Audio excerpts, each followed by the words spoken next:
अस्सलाम वालेकुम। मैं हूं आपका होस्ट अली भाई। मेरे चैनल में खुश आमदीद। आज हम बनाने वाले हैं मटन हलीम। तो चलिए शुरू करते हैं। बिस्मिल्लाहिर्रहमानिर्रहीम। हमने ली है 200 ग्राम दाल चना और 200 ग्राम ये गंदुम है। हमने 6 घंटे के लिए इन दोनों को भिगोया है। और इसके अलावा जो दालें हैं वो मैं आपको बताता हूँ। ये दाल माश है 100 ग्राम, और ये मूंग की दाल है, ये भी हमने 100 ग्राम लिए।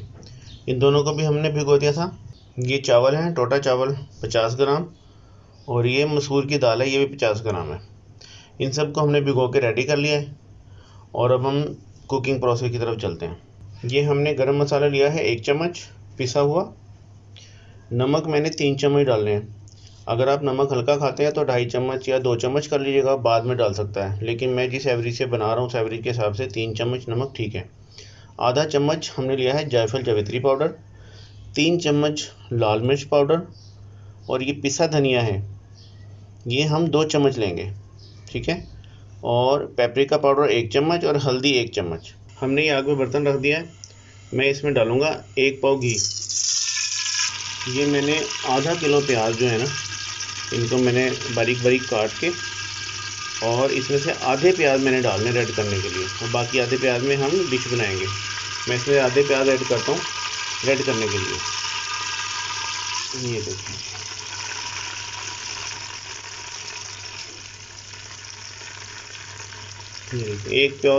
एक पाव प्याज तकरीबन 250 ग्राम ये हमने बचा लिए, और इतने ही हमने रेड करने हैं। आग को करते हैं थोड़ा सा तेज़। ये देखें मेरे प्याज रेड हो गए इस पोजीशन में। और अब हम इनको निकालेंगे एक पेपर टॉवल पे और चूल्हा कर देंगे बंद। ये टिश्यू रख के भी निकाल सकते हैं आप इस तरह प्लेट में, और इन्हें हम रख देंगे हवा में। हमारे प्याज हो गए हैं ब्राउन, वो हमने निकाल लिए, और उसी घी में हम ये अपने दूसरे प्याज डाल देंगे। ये भी गर्म ही है। इनको बस हम इतना गर्म करेंगे कि ये थोड़े से नरम हो जाए। इन्हें हमने पिंक नहीं करना, बादामी नहीं करना, और ब्राउन नहीं करना। ये देखिए, इनको 1 मिनट मैंने सिर्फ चलाया और ये नरम हो गए हैं काफ़ी। ये हैं तकरीबन 2 चमचे अदरक, ये हमने कूट लिया था। और ये 50 ग्राम ही लगा लें, 50 ग्राम अदरक, 50 ग्राम लहसुन, ये हम ऐड करेंगे। और इसको थोड़ा सा चलाएँगे। ज़रा सी खुशबू आती है तो हम इसमें गोश्त ऐड कर देंगे।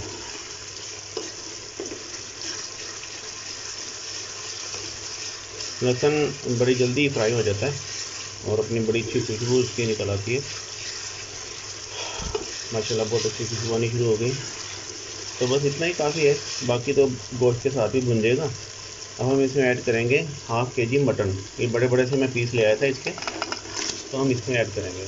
अब हम इसको चलाएँगे जब तक कि थोड़े से प्याज रेड नहीं हो जाता। ये देखें, तकरीबन 5 मिनट मैंने भुना है और ये बड़ा अच्छा बन गया है इसका टेक्सचर।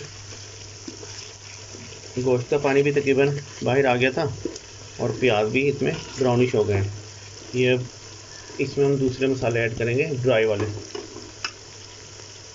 ये जो मैंने दिखाए थे सारे मसाले, ये हम इसमें ऐड कर देंगे और इसको थोड़ा सा चलाएंगे। अब इसमें थोड़ा सा मॉइस्चर है, लेकिन फिर भी हम इसमें थोड़ा सा पानी ऐड कर देते हैं ताकि हमारे मसाले जल ना जाएं। बस ये एक प्याली पानी काफ़ी होगा।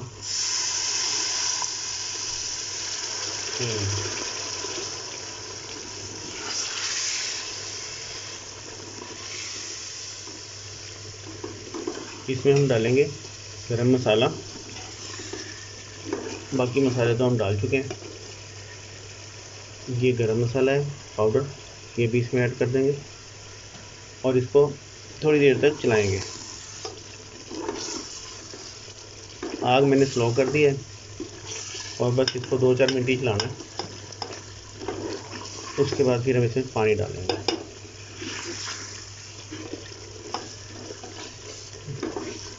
ये मसाले तकरीबन तैयार हो गए हैं, भुन गए हैं।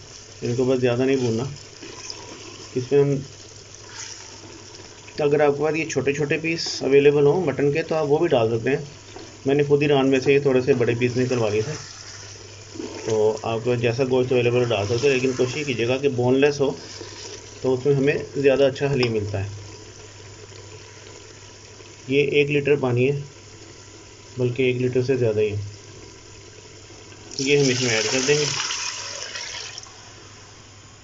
आम तौर पे मटन को कुकर में अगर लगाएं तो वो 20 मिनट में बहुत अच्छी तरीके से गल जाता है। कोई ज़्यादा हीट गोश्त तो कभी कभार तो वो 2-4 मिनट और लगा लेते हैं, तो 20 से 25 मिनट में इतना सॉफ्ट गल जाता है कि हम उसे आराम से निवाले से तोड़ के खा सकते हैं। तो चूँकि हमने इसको बहुत ज़्यादा गलाना है और ये हमें रुई की तरह चाहिए और इसको घोटना भी है गोश्त को, तो मैं इसको कम से कम 1 घंटे के लिए लगाऊंगा। और 1 घंटा लगाने के लिए हमें पानी भी चाहिए डेफिनेटली। तो मैं इसमें तकरीबन ये टोटली 2 लीटर पानी ऐड कर देता हूँ। पहले भी ऐड किया और अब भी, ये सब मिला के 2 लीटर पानी हो गया। ये अब हम इसको 1 घंटे के लिए लगाएंगे कुकर। जब कुकर की सीटी चल जाएगी तब से 1 घंटा। इसमें हम डालेंगे 1 लीटर पानी और हम इसमें डालेंगे गंदम जो हमने भिगोई हुई थी, ये हम इसमें डाल देंगे। चलें जी, ये गंदम जो है बड़ी देर से गलती है, इसलिए हम इसे पहले ही गला लेंगे। और अगर हम इसको दालों के साथ गलाएं तो दालें पहले गल जाएंगी। ये इसमें ना फिर वो थोड़ा सा कच्चापन और दाना रहता है, चबा चबा के खाने में मज़ा नहीं आता। तो मैं इसको अब कम से कम 30-35-40 मिनट तक जो है ना कुकर में लगाऊंगा और फिर मैं आपको दिखाता हूँ कि इसकी क्या पोजीशन निकलती है। नाज़रीन, जब तक हमारा वो कुकर चल रहा है तो हम तब तक ये दालें अलग से चढ़ा देते हैं पतीली में दूसरे चूल्हे पे। इसमें हमें एडवांटेज होता है कि ज़रा जल्दी काम हो जाता है। ये दाल मूंग है धुली हुई जो भिगोई थी, ये इसमें जाएगी। और दाल मसूर ये भी इसमें डाल देंगे। और वो जो चावल हमने भिगोए थे वो भी इसमें डाल देंगे। इन तीनों को हम कुकर के बगैर हल्की आंच पे इसको ढक के तो पकाते हैं। तो जब ये गल जाएंगे तो इसको इसी के अंदर घोट लेंगे। तो ये प्रोसेस साथ साथ चलता रहेगा, इससे ज़रा जल्दी बन जाता है काम। हलीम बनाने में कोई देर नहीं लगती है नाज़रीन, बस सिर्फ आपने इंग्रेडिएंट पूरे करने हैं और उसके बाद स्टेप बाय स्टेप सारे काम कर लें। आमतौर पर 2 चूल्हे तो होते ही हैं, दोनों चूल्हों पे एक एक चीज़ इस तरह चढ़ा दें, एक इधर एक उधर, तो ये जल्दी बन जाता है काम जल्दी बन जाता है। अब मैं इसको हल्की आंच पे लगाने लगा हूँ और फिर कुकर का वेट करते हैं, फिर मैं आपसे मिलता हूँ। ये हमारे गंदम को आधा घंटा हो गया और मैं इसको खोलने लगा हूँ। माशाल्लाह ये तैयार ही है। हाँ, बहुत अच्छी गल गई है। अरे वाह। अब मैं इसको निकाल लूँगा ऊपर से। और अभी पानी हमने डाला था जितना भी, थोड़ा सा कम रह गया, लेकिन फिर भी ठीक है। मैं इसको ऊपर से उतार कर उसको घोटता हूँ। जो जो चीज़ तैयार होती जाएगी ना, गलती जाएगी, मैं उसको घोट के और एक पतीले में इकट्ठी करता रहूँगा। इसमें बहुत ज़्यादा आसानी हो जाती है हलीम बनाने में। ये मैंने 3 दालें जो हल्की आंच पे चढ़ाई थी, वो अभी गोश्त के गलने से पहले ये तैयार हो गई, तो मैंने इसमें वो गंदम गली भी डाल दिया है। तो अब मैं इसमें इसको तीनों चीज़ों को और गंदम को मैं घोटना से घोटूँगा।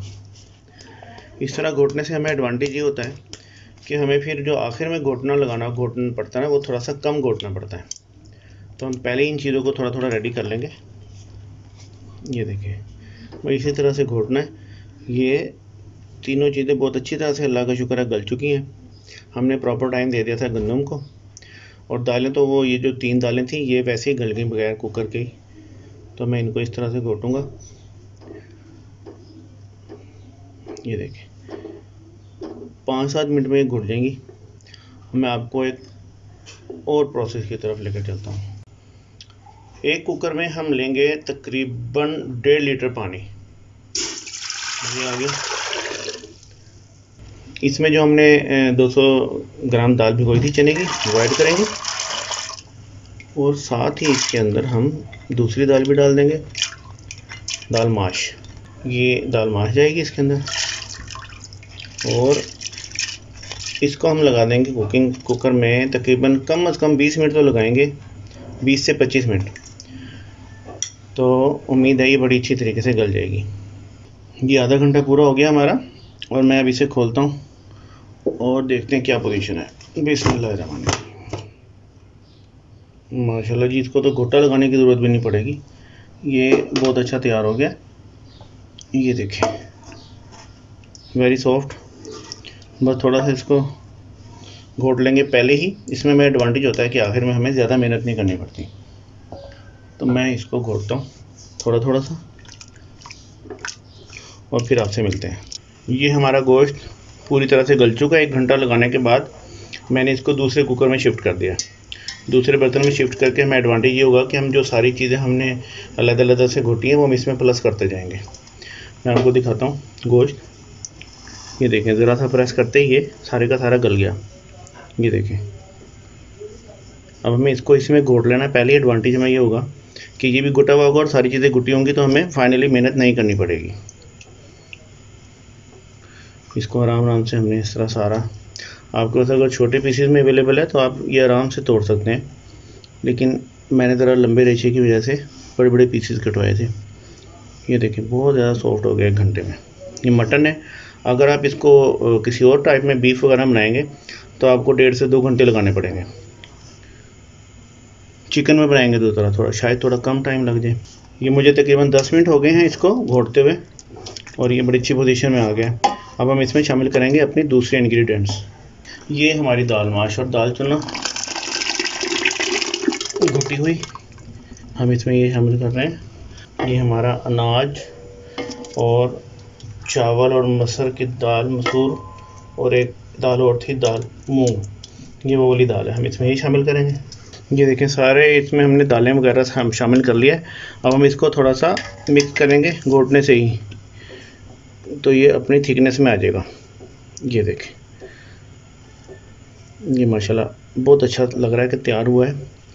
थोड़ा सा घोटने के बाद इसकी असल पोजीशन सामने आती है, तो फिर मैं आपको दिखाता हूँ। ये देखिए, मैं इसको बहुत ही हल्की आंच कर दी है। तो जैसी आंच पे दम लगता है वैसी आंच मैंने कर दी इसके नीचे, और अब मैं इसको मुसलसल घोट रहा हूँ। और जितना ज़्यादा घोट रहे हैं उतनी ज़्यादा इसकी माशाल्लाह खुशबू आती जा रही है। तो ये भी थोड़ा सा और गाढ़ा होता है, तो फिर हम इसे चेक करेंगे नमक वगैरह सेट करने के लिए। जब मैं गोश्त को घोटने लगा था तो मैंने इसके ऊपर से थोड़ा सा घी उतार लिया था। ये देखें, ये उतार लिया था घी। ये मैं जब अब प्लेटों में प्रेजेंटेशन देंगे तो हम 1-1 चम्मच घी उसके ऊपर से डाल देंगे, उससे ज़रा इसमें ब्यूटी आ जाती है। अभी तो मैं इसको घोट रहा हूँ, 15-20 मिनट घोटने के बाद फिर मिलता हूँ आपसे। ये देखें, मैंने इसको 20 मिनट तकरीबन जो है ना वो घोटा है, और ये अपनी असल पोजीशन में आ गया जैसा हलीम होना चाहिए। ये देखें, very thick and tasty I think. अब मैं इसको डिश आउट करता हूँ और आपको दिखाता हूँ। ये बहुत इजी डिश है, सिर्फ अपने इंग्रेडिएंट पूरे करने होते हैं और उसके बाद मेकिंग इसकी बहुत ज़्यादा इजी है। मैं आपको दिखाता हूँ। चूल्हा में करता हूँ बंद। अब हम इसको करेंगे डिश आउट, और ये देखें माशाल्लाह, ये बहुत अच्छी और थिक हलीम बनी है। इंशाल्लाह ताला इसका टेस्ट भी बहुत उम्दा होगा। ये रेसिपी आप ट्राई करके तो मुझे ज़रूर बताना। उम्मीद है कि ये इजी रेसिपी में हलीम जब आप बनाएंगे तो सबको पसंद आएगी इंशाल्लाह ताला।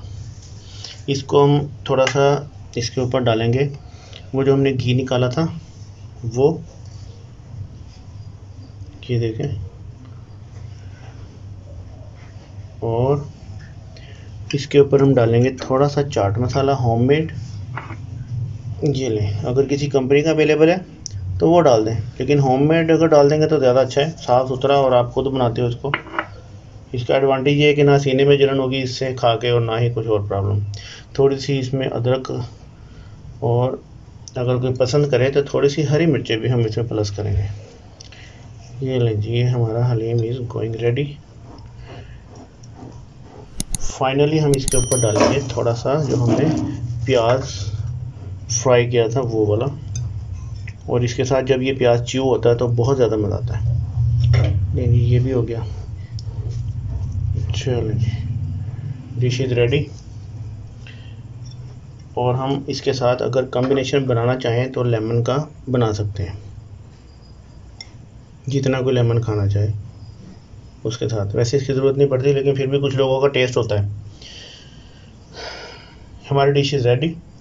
ये ज़रूर ट्राई कीजिएगा और इंशाल्लाह ताला जिसे खिलाएंगे उसे ज़रूर पसंद आएगा और आपकी तारीफ़ भी होगी इंशाल्लाह ताला। और हमारा मिशन यही है कि आपकी तारीफ़ होते रहें, आप जहाँ रहें खुश रहें। अल्लाह ताला आप सबको अपनी हिफ्ज़-ओ-मान में रखें, आमीन। मिलते हैं नेक्स्ट वीडियो में। अल्लाह हाफिज़।